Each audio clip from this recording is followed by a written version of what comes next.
Antonio Conte's comments immediately after Chelsea's win over Manchester United sprayed propane on speculation about David Luiz's future with the club.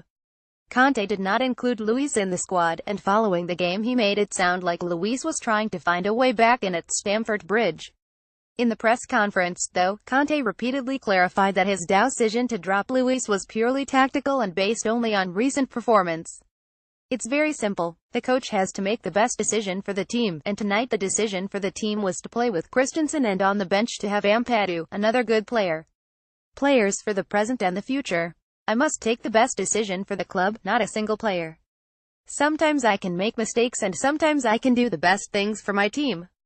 As the reporter pressed Conte on David Luiz's future, Conte could not resist a jab at the media's love of speculating about his own. You're talking about the future.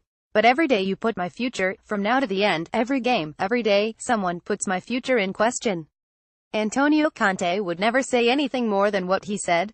He is not Jose Mourinho. He will not burn a player to justify his decisions, nor make a public example of someone to prove a point in the locker room. Conte maintains a firm barrier between the media room and the locker room. That said, it is difficult to think that recent performance and a tactical decision are the only factors afoot. Many Chelsea players, including stalwarts like Cesar Azpilicueta and N'Golo Kante before his injury, have turned in subpar performance for stretches of this season. For Luiz to be left out of a game that would normally be all hands on deck for the senior players while Ethan Ampadu makes the squad, speaks to a broader concern. Luiz's performance in recent games, particularly against AS Roma, has been unbecoming of Chelsea FC and a Premier League and Champions League contender. He was willfully out of position throughout the match at Roma. He has shown even less regard for the demands and discipline of playing in a back three than he did before. And whereas last season he was able to chase back and use his athleticism to cover his own mistakes before too much damage was done, this season he is directly costing Chelsea. Antonio Conte can understand and accept dips in form. He was a player and all players have those spells. But he neither accepts nor tolerates indiscipline and the sort of mental shutting off that Luiz evinces. This could be the kernel of truth in the rumors last week of a disagreement or dissension between Luiz and Conte.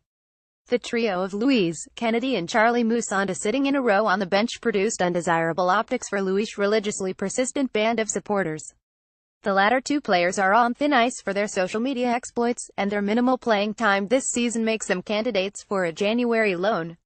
Kennedy and Musonda at least have the advantages of youth and Chelsea's need for depth at their respective positions. Luiz is not a player of the future, and he is showing more and more that he is past the age of learning new tricks. The Blues are also well off at centre-back and defence as a whole.